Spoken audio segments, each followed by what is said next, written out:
I was examining a lapel I had no particular reason to examine that closely that afternoon, an old habit from over 4 decades spent hand-stitching bespoke garments. When a longtime client called my own shop directly, his voice careful and a little puzzled, to mention that his last 2 suits, both billed at our full hand-stitch price, simply didn't feel quite the same in the hand as the ones I'd made him personally years earlier, and to ask, gently, whether something in our own process had actually changed. I remember setting down my own needle slowly, the lapel still in my hand, right before his question rearranged the entire shape of that afternoon. I had no idea that my daughter-in-law, managing our shop's own growing production demand, had been quietly substituting machine stitching on the interior canvas and lapel roll of dozens of jackets over the past year, while continuing to bill every single one at our full, genuine hand-stitch price, misrepresenting exactly what clients were actually paying for, and that within the following week, I would personally examine every single affected garment, contact every misled client directly, and issue full refunds for the difference, understanding exactly how many people's trust had already been quietly violated.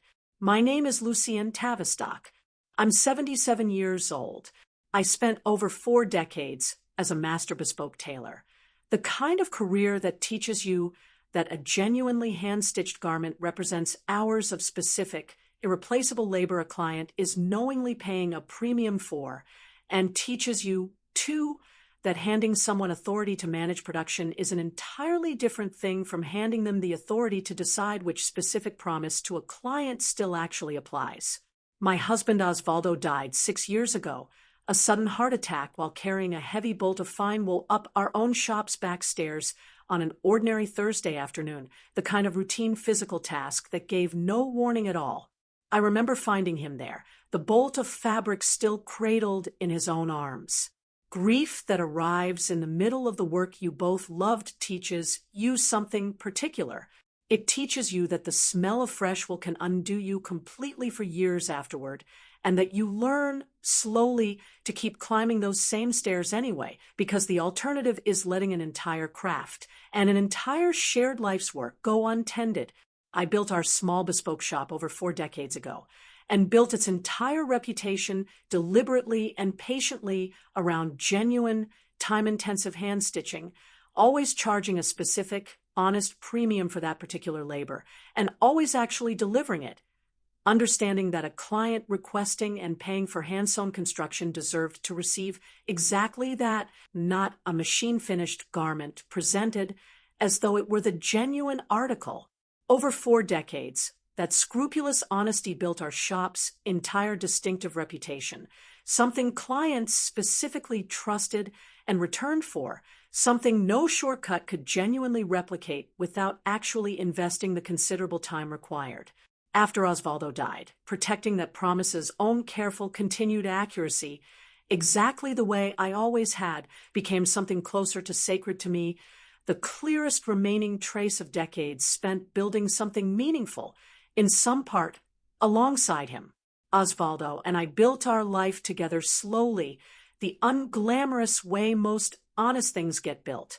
He worked as a fabric merchant for nearly 40 years, meticulous with every bolt, the kind of man who could tell you exactly which mill had woven a particular wool simply by running it between his own fingers. When I told him, 3 years into our marriage, that I wanted to open our own small bespoke shop rather than continue only selling fabric to other tailors, he didn't tell me it would be difficult with a young family at home. He told me he'd handle every delivery and every supplier negotiation himself. And he did, for decades, without complaint. I built our own shop slowly after that. The way most honest craft gets built, one carefully hand-stitched garment at a time. Over 4 decades until I finally began scaling back with more patience than I sometimes believed I had any right to feel.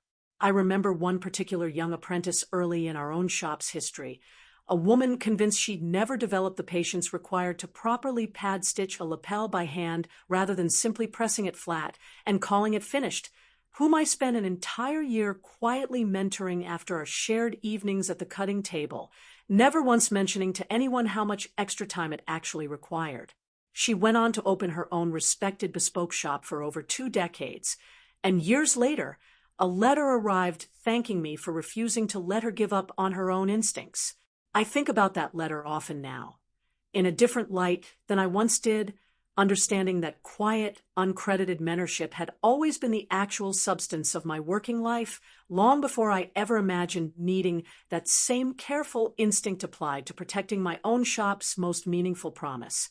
I have 2 children. Annalise, my daughter, is a textile conservator herself, 3 time zones away, precise and exacting in exactly the way you'd hope a conservator's judgment would be. She calls every Sunday evening, without fail, a habit that started the year Osvaldo died, and never once lapsed since. My son Guillermo is 45, works in menswear retail himself, married for 8 years to a woman named Karina Halverson, 36, who's growing role managing our shop's daily production he has supported personally since they met, and who has always had a particular gift for making a significant misrepresentation sound like simple efficient scaling. Karina grew up in a family that valued meeting growing customer demand considerably more than protecting a specific, honest promise's own careful, continuous accuracy, the kind of household where a satisfied customer receiving their finished garment on schedule was considered proof enough that whatever went into producing it had been justified. I don't say that to excuse what eventually happened. I say it because understanding where someone's instinct toward efficient scaling comes from doesn't mean you're obligated to keep accepting that instinct indefinitely, especially once it starts quietly misrepresenting exactly what a paying client is actually receiving. About a year ago, as our own client demand grew considerably faster than our small shop's own hand-stitching capacity could genuinely keep pace with, Karina offered to take over managing our production scheduling more directly, given her own genuine organizational skill and her enthusiasm for keeping the shop meeting growing demand. I welcomed her help gratefully at first, genuinely relieved to have someone capable managing details I found increasingly difficult to keep up with alone. I did make clear early on that our hand-stitch construction and the specific premium price attached to it had to remain strictly, honestly accurate, no substitutions, given how deliberately I had built our entire reputation around never once compromising that particular promise. She told me she understood completely. It would take nearly a year of careful, escalating deviation before I understood exactly how much that understanding had actually meant. For the first several months, everything felt like exactly what I'd hoped it would be, Karina's own genuine organizational skill, helping our shop manage its own growing order volume considerably more smoothly, every single garment's construction remaining fully honest.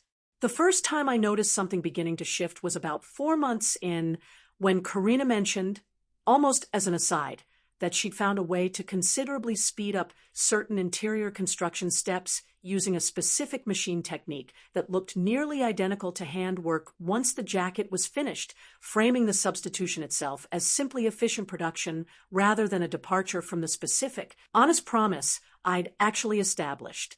The second incident happened when I discovered, entirely by accident, examining a recently finished jacket out of habit, that its own interior canvas, the part specifically requiring hand padding to achieve that garment's own distinctive roll and drape, had actually been machine-stitched, despite the client's own invoice clearly billing for full hand construction. The third incident happened when Guillermo mentioned to me, during an ordinary visit, that Karina had been handling considerably more of the shop's own production decisions lately, though he admitted, a little sheepishly, that he hadn't followed the specific construction methods closely himself. The fourth incident happened when I overheard Karina on a phone call with a fellow tailor discussing which specific machine techniques actually held up to close inspection, and which ones a genuinely knowledgeable client might notice, in language that made unmistakably clear she was actively selecting which garments received the substitution based partly on how likely a given client was to actually examine the interior construction closely. The fifth incident happened during an ordinary dinner when Karina mentioned brightly that she'd managed to nearly double our shop's own monthly output without hiring any additional hand stitchers, framing the achievement itself as an impressive operational accomplishment rather than something I'd had any real opportunity to evaluate against what that output increase might actually be built upon. "Lucien, isn't that wonderful?" she said, glancing at me with genuine, apparently unguarded enthusiasm. "We're actually keeping up with demand for the first time in years." I sat there listening to my daughter-in-law describe misrepresenting exactly what clients were paying for as straightforward operational success, as though 4 decades of my own scrupulous, deliberate honesty were an inconvenient production constraint rather than the very foundation our shop's entire professional legitimacy actually depended upon. The sixth incident happened when Karina's own mother, meeting me at a family gathering, mentioned how impressed she was watching her daughter keep the shop growing during such a genuinely demanding stretch.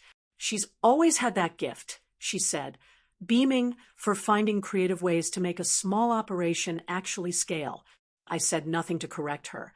The same way I'd said nothing to correct anyone else directly, though I remember driving home afterward feeling the particular unease of understanding that a genuinely serious consumer misrepresentation was being publicly celebrated as simple creative scaling. The seventh incident is the one I think about most, because it's the one where I should have said something more directly and didn't. It happened when Karina mentioned, casually, that she'd started keeping a small internal note tracking exactly which clients had received the substituted construction, and which specific garments still needed genuine hand-stitching for appearance's sake at the collar. A description that made the actual, deliberate practice of misrepresenting a garment's construction method sound like simple internal quality tracking rather than something that fundamentally violated the specific promise our entire shop's reputation actually depended upon.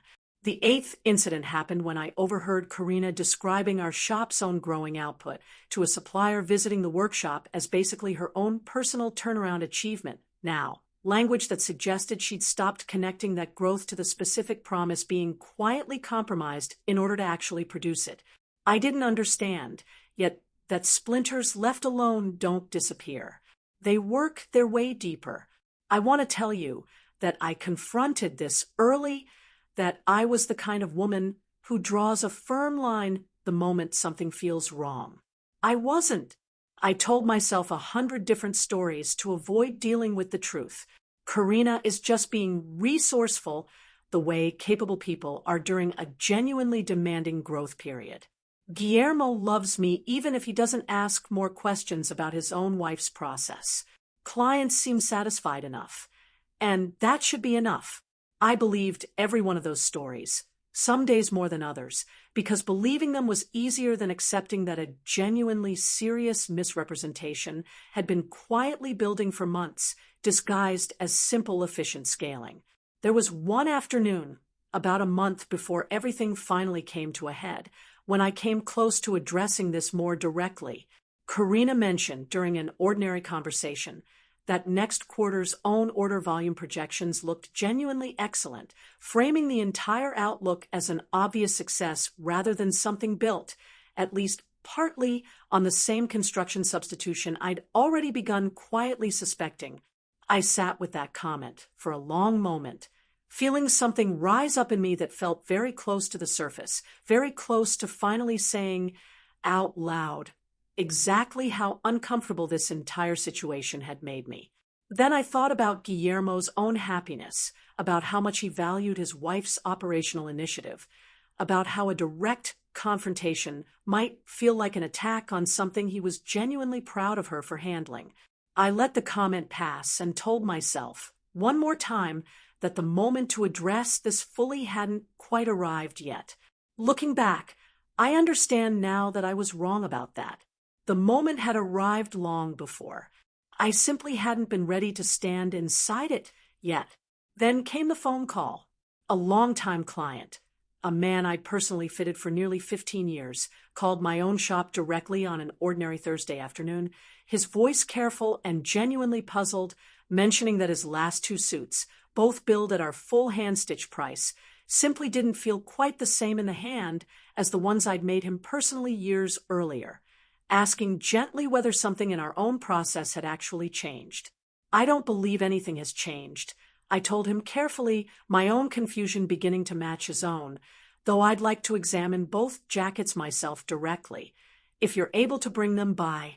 I sat with that call for a long time after it ended, understanding with total clarity exactly what I needed to check, and dreading, on some level I hadn't yet fully named, exactly what I suspected I might actually find. When he brought both jackets by the following day, I turned the lapel inside out myself, examining the canvas construction with my own trained eye, and found exactly what I had begun to fear: machine stitching where genuine hand padding should have been on a garment build plainly at our full hand-stitched price. I called Guillermo immediately. "Guillermo," I said, "I need you and Karina here tonight. A longtime client just brought in 2 jackets, and I found machine construction where hand-stitching should have been on garments we build at full hand-sewn price." When they arrived, I set both jackets on my own cutting table between us. "This is what's actually been happening," I said, my voice calmer than I expected it to be. "This construction traces directly back to a deliberate choice to substitute machine work while continuing to charge our full hand-stitched premium. Exactly the specific practice I explicitly told Karina from the very beginning was strictly non-negotiable for this shop." Karina's face went pale. I thought the finished appearance was close enough that it genuinely wouldn't matter to most clients, she admitted, her voice barely steady. "I didn't realize someone who'd worn our actual hand-stitched work for years would actually be able to tell the difference this clearly." "He could, and he did," I told her. "And now this shop's entire reputation, for decades of my own scrupulous work, is genuinely at risk because clients were charged for something they didn't actually receive." I called my old friend, Zenobia, before I called anyone else, a woman I'd worked alongside for over 2 decades in the same regional bespoke tailors guild, needing to hear a voice that understood exactly how seriously a specific construction promise actually needed to be honored. I told her the whole story. Nearly a year of gradual deviation, the client's own careful phone call, my own genuine alarm at what it actually revealed. She listened without interrupting, her own coffee going cold in front of her. "Lucienne," she finally said, "you spent decades teaching younger tailors in our own guild exactly why charging for hand construction and actually delivering it are the same promise, never 2 separate things. I don't think that principle stops applying just because the person who separated them happens to be family herself. I keep waiting to feel like I'm overreacting to some production shortcuts." I told her, "And it isn't coming. Maybe it isn't coming," Zenobia said, "because you're not overreacting. Clients were charged a specific premium for work they didn't actually receive, and you only found out because one of them happened to notice and call you directly. That's not an overreaction. That's exactly the alarm that situation actually required." I contacted a consumer protection attorney directly the following morning, a sharp, longtime professional acquaintance named Baldassari Tavistock, no relation, whom I'd worked with for years on various matters related to our shop's own business practices. I explained the situation plainly, the substitution, the client's own discovery, my own genuine alarm at the scope of the misrepresentation. "Lucienne," he said, after reviewing the situation himself, "this represents a genuine, serious consumer misrepresentation issue, charging a specific premium for a specific construction method not actually delivered. Voluntary, immediate disclosure to every affected client, along with full refunds for the difference, gives you the best possible path toward resolving this honestly and limiting further exposure. I want to be clear about what I did and did not do because I think it matters. I did not attempt to minimize the violation or shift responsibility away from myself as the shop's own founder and master tailor of record. I personally examined every single garment produced over the past year. identified every client who had been charged the hand-stitched premium without actually receiving it, and issued full refunds for the difference to every single one, along with a personal, honest explanation of exactly what had happened. Guillermo called me the following morning, his voice tight with genuine fear rather than his usual calm. "Mom, could this actually damage the shop's entire reputation permanently? It's a real possibility if we don't handle this exactly right," I said calmly. "Baldassari has confirmed that immediate, complete transparency and full refunds give us the best chance of preserving this shop's actual credibility. But this shop's entire reputation was put at serious risk because a specific promise was quietly broken without proper authorization, and I need everyone to understand exactly how serious that actually was." "I had no idea it had gotten this far," he said quietly. I trusted Karina's own production judgment and never asked enough questions about the actual construction methods myself.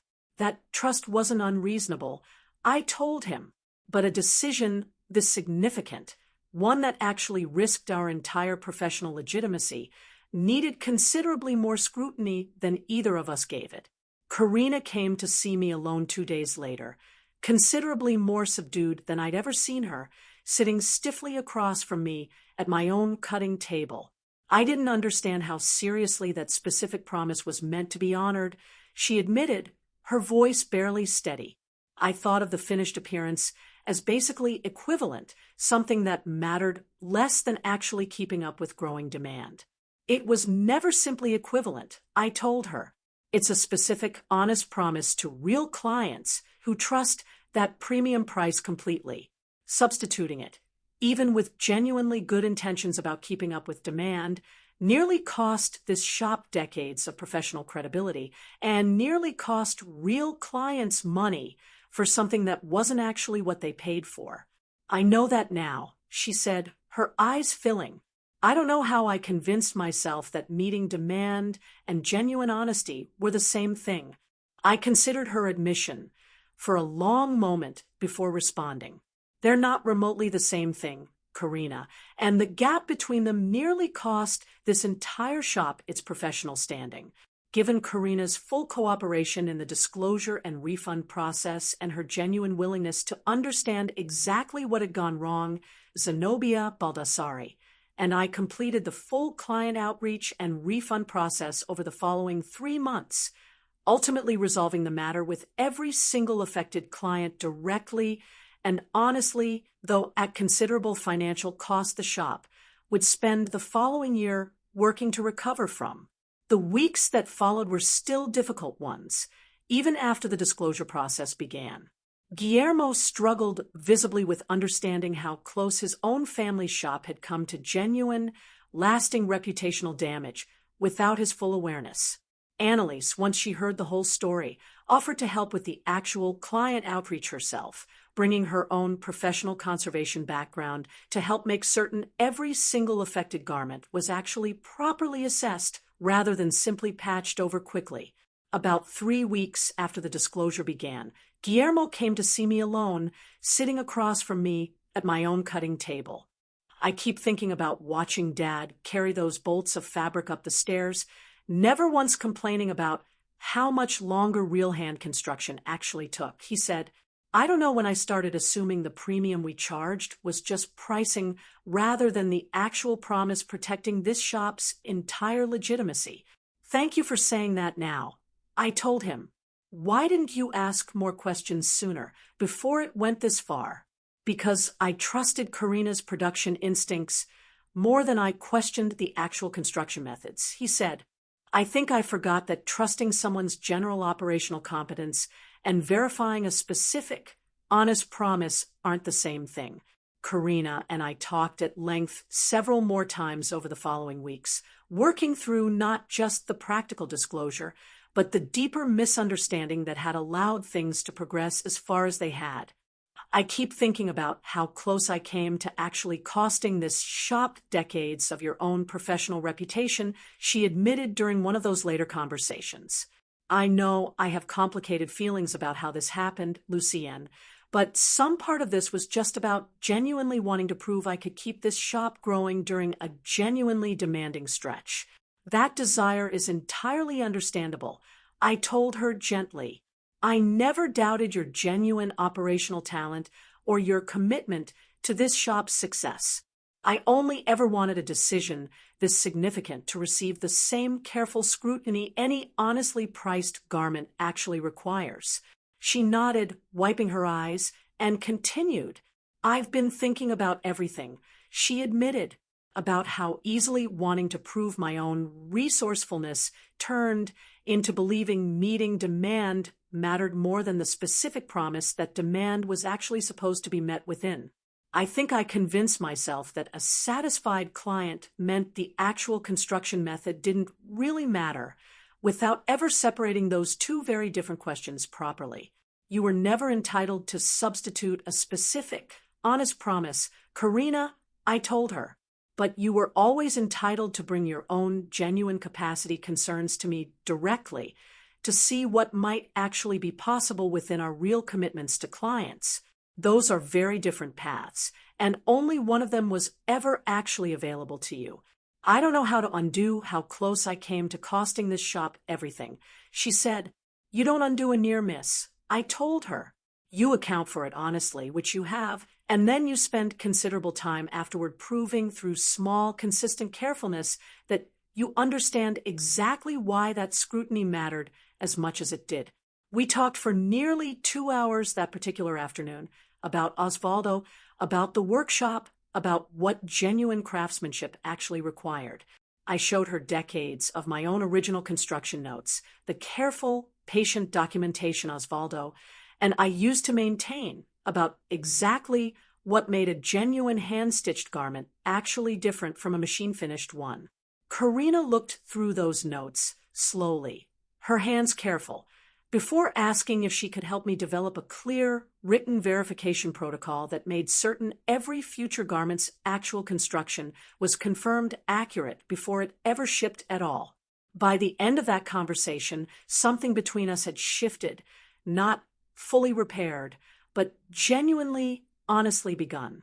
Guillermo and Karina began attending a small business ethics workshop together that autumn, specifically to better understand how honest pricing and genuine product representation actually function to protect customers, not simply as constraints to be managed around during a period of rapid growth. Karina told me later that the instructor had used almost the exact language Baldassare had used with our own situation, describing exactly the kind of construction substitution Karina had nearly normalized as one of the most common, serious risks facing small artisan businesses, specifically during genuinely demanding growth periods. I called Zenobia a few weeks after the refund process concluded to update her on how everything had actually unfolded. Lucienne, I've handled a lot of these craftsmanship disputes over the years, she told me, and I can tell you, your response was remarkably fast and genuinely restorative given how serious the actual violation was. Most tailors, understandably, become defensive or minimize something like this once they realize what happened.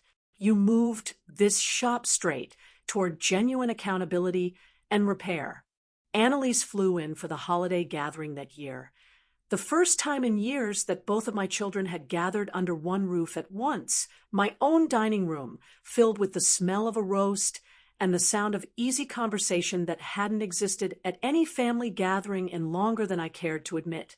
Guillermo and Karina drove over with a pie. Karina had made herself no elaborate presentation, just a slightly uneven crust she laughed about setting down on my counter. Over dinner, Annalise's husband Frederick asked, carefully, how the whole situation had eventually settled, having heard only fragments of the story secondhand. The table went quiet for a moment, the kind of quiet that used to precede something painful in this family, before Karina simply said, I let wanting to meet demand turn into something that genuinely misled real clients about what they were actually paying for. Lucienne handled it with more grace than I honestly deserved. We're doing this properly now, together. Nobody looked away uncomfortably. Nobody needed the subject changed. Frederick, genuinely curious rather than unkind, asked Karina, how it had felt realizing how many clients had actually been misled. Karina was quiet for a moment before answering honestly. "Humbling isn't a strong enough word," she said. "I think I finally understood what it costs real people when you let growth pressure replace an honest respect for what they're actually paying for." I appreciated that she didn't try to soften the admission for the sake of a pleasant holiday table. Karina called her own mother that same autumn, correcting, at last, the way she'd absorbed her family's particular philosophy about creative scaling, excusing a shortcut nobody would notice. Guillermo told me she'd come off the phone looking wrung out, describing her mother's reaction as a long, uncomfortable silence followed by a quiet admission that she'd never actually stopped to consider whether celebrating that kind of creative resourcefulness so openly might have genuinely encouraged corners being cut somewhere she'd simply never bothered to check. She sent me a brief note not long after, considerably more restrained than Guillermo's or Karina's own, but genuine in its own careful way, thanking me for correcting a philosophy about scaling and honesty she'd apparently passed down without ever fully examining its actual cost. A few weeks after that gathering, a card arrived in my mailbox, Guillermo's familiar handwriting on the envelope. Inside, he'd written considerably more than a few lines. "Mom, I keep thinking about all the months I let Karina's production resourcefulness go unquestioned instead of taking your own discomfort seriously the first time you mentioned it. I can't undo that, but I can promise to actually listen the moment you tell me something feels wrong from now on. Thank you for handling something this serious with more patience than I think I would have managed myself." Tucked inside the same envelope was a smaller note in Karina's own handwriting, brief and considerably more humble than anything she'd ever said to me directly. "Lucienne, I let growth pressure turn into something genuinely careless with your own decades of professional credibility, and I'm still working to understand fully what that could have cost this shop permanently. Thank you for handling it in a way that gave me the chance to actually make it right instead of simply losing everyone's trust." I folded both notes carefully and placed them in a small drawer beside Osvaldo's own original construction notes, a small, permanent record of exactly how seriously that professional standard had always needed to be protected. I saw Zenobia again that spring, over coffee at the same small cafe, where we'd talked through everything the week that client first called. I told her about the refund process, the workshop, the honest notes. Zenobia listened with the same quiet satisfaction she'd shown from the very beginning. "I told you it would matter, catching that discrepancy the moment you understood it," she said. "Most people don't take something like that seriously enough, even when their own instincts are practically shouting at them. You did, and look what it actually protected. Not just the shop, the whole craft's honesty going forward." I thought about that phrase for days afterward, understanding that it described exactly what had actually been at stake the whole time. "Do you regret any of it?" Zenobia asked gently, disclosing it as fully as you did. "I don't regret any of it," I told her. "I regret that it took an actual client's own observant question for any of us to have an honest conversation about what that hand-stitched promise actually protected. I think I needed that alarm in some strange way to finally understand exactly what my own careful, decades-long practice had been protecting all along. I think about that ordinary Thursday afternoon often, my own needle still in hand, a longtime client's own careful, puzzled voice revealing exactly how close 4 decades of scrupulous professional standing had come to genuine, serious jeopardy. At the moment, it felt like the beginning of something frightening. Looking back now, I understand it was actually the beginning of something considerably more honest, a family finally required to reckon directly with an assumption it had been quietly acting on instead of naming. I don't regret building this shop the way I did decades ago. Protecting my own genuine craft, integrity mattered to me then, and it still does now. What I regret is how long I allowed the small, uncomfortable signs of shortcuts to go unaddressed before I finally insisted the record reflect what our own promise to clients actually required, Real craftsmanship was never meant to require quiet approximation to protect, and I intend to make certain every single hand-stitched garment remains genuinely, completely honest through an honest process for as long as I'm able to hold a needle at all. I think, too, about all the years I spent believing that quiet discomfort was something to simply manage privately rather than something requiring a firm, immediate response. I no longer believe that. Tolerating small encroachments in silence isn't patience. It's simply a slower, quieter kind of vulnerability, and it costs exactly as much in the end, whether you name it out loud or not. The difference is only in how much damage accumulates before you finally do. I think about the specific moments now with a clarity I didn't have while I was living inside them. The technique that looked nearly identical once finished.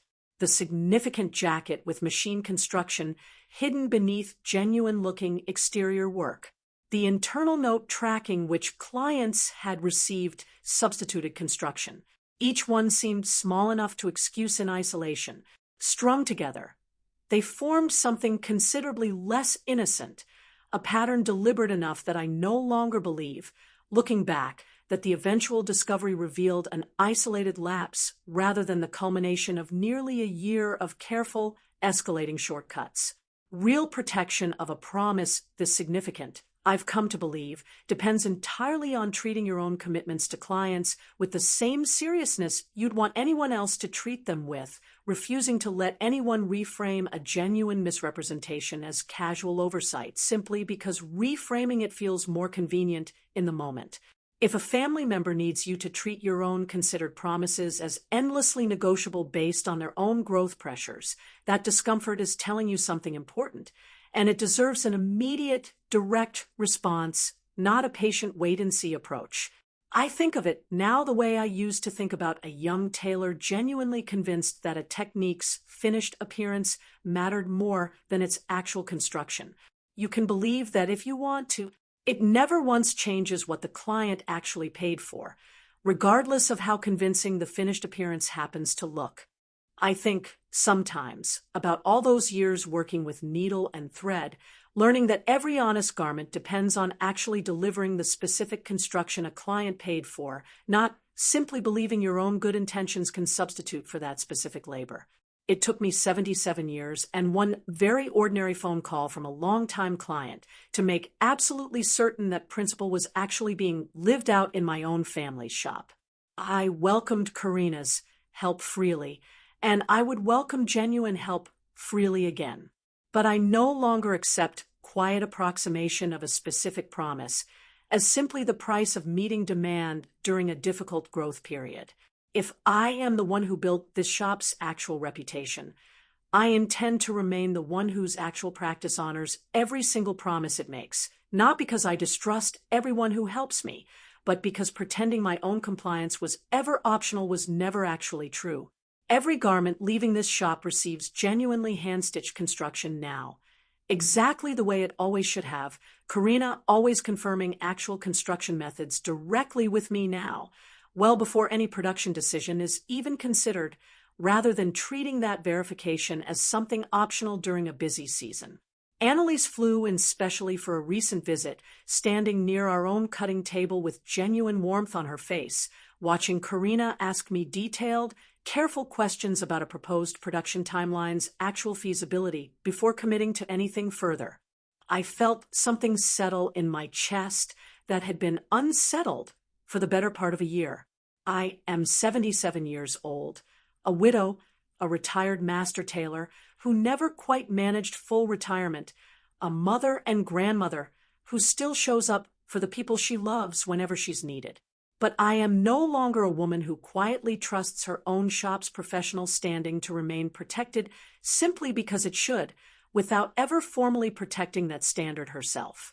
That particular version of me stayed behind at an ordinary cutting table, along with a lapel turned inside out and a phone call from a longtime client that nobody in this family will ever quite forget having to fully account for.